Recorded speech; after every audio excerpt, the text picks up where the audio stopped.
صدائے حریت جموں و کشمیر سے تازہ ترین سنیے۔ مقبوضہ کشمیر میں بھارتی محاصرہ گزشتہ 85 روز سے جاری ہے۔ وادی میں خوف کے سائے برقرار ہیں اور قابض بھارتی فوج نے کشمیریوں کی زندگی اجیرن بنا دی ہے۔ پاکستان سمیت دنیا بھر میں موجود پاکستانی اور کشمیریوں نے 27 اکتوبر 1947 میں مقبوضہ کشمیر پر بھارتی غاصبانہ قبضے کے خلاف یوم سیاہ منایا۔ کل جماعتی حریت کانفرنس کے چیئرمین سید الگیلانی نے کہا کہ 27 اکتوبر 1947 کو بھارتی فوج نے حملہ کر کے مقبوضہ کشمیر پر غاصبانہ قبضہ کیا، جس کے خاتمے کے لیے کشمیری عوام جدوجہد کر رہی ہیں۔ وزیر اعظم عمران خان نے قوم کے نام اپنے خطاب میں کہا ہے کہ پاکستان کے چاروں صوبے اور اس میں بسنے والے تمام مذاہب سے تعلق رکھنے والے عوام جدوجہد آزادی میں کشمیری عوام کے ساتھ کھڑے ہیں۔ حریت کانفرنس آزاد کشمیر شاخ کے نمائندہ وفد کے ساتھ ملاقات میں جناب عمران خان نے کہا ہے کہ کشمیری عوام کی سیاسی، سفارتی اور اخلاقی حمایت جاری رکھی جائے گی۔ وزیر اعظم آزاد کشمیر راجہ فاروق حیدر کا کہنا ہے کہ بھارت مقبوضہ کشمیر میں نظریاتی تفریق پیدا کرنے کی کوشش کر رہا ہے۔ پاکستانی دارالحکومت اسلام آباد میں بھارتی ہائی کمیشن کے باہر کل جماعتی حریت کانفرنس آزاد کشمیر شاخ کے اراکین نے احتجاج کیا۔ لندن سمیت دنیا بھر میں کشمیریوں نے بھارت کے خلاف یوم سیاہ منانے کے علاوہ احتجاج و مظاہرے کیے ہیں۔ لندن کے مظاہرے میں عبدالرشید ترابی نے عالمی برادری سے مسئلہ کشمیر حل کرانے کا مطالبہ کیا۔ امریکہ میں بھی یوم سیاہ منایا گیا۔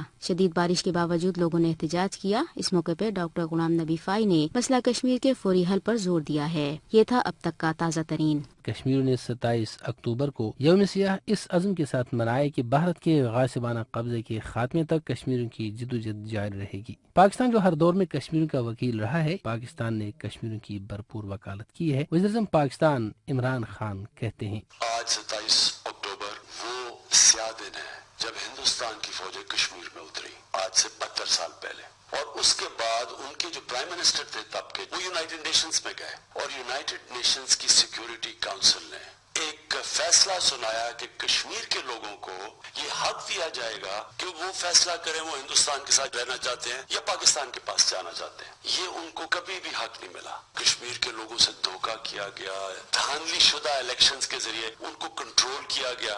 اسی طرح کا ایک الیکشن 30 سال پہلے ہوا۔ اس الیکشن کے اندر جب دھاندلی کی گئی تو کشمیر کے لوگ سڑکوں کے اوپر آ گئے، وہاں قتل عام کی گئی۔ اس آزادی کی تحریک میں آج تک تقریباً 1 لاکھ کشمیری شہید ہو چکے ہیں۔ بجائے دنیا اس کا نوٹس لیتی، نریندر مودی نے جب دوسری دفعہ الیکشن جیتا تو 5 اگست کو انہوں نے کشمیر کے اوپر کرفیو لگا دیا اور کرفیو لگا کے سارے ان کے بنیادی انسانی حقوق ختم کر دیے۔ آج کا میرا اصل مقصد کشمیر کے لوگوں کو پیغام دینا ہے کہ سارا پاکستان آپ کے ساتھ کھڑا ہے۔ یہ بات روز روشن کی طرح واضح ہے کہ کشمیری بھارت کے تمام تر مظالم کے باوجود بھارتی غلامی سے ضرور آزاد ہو کر رہیں گے۔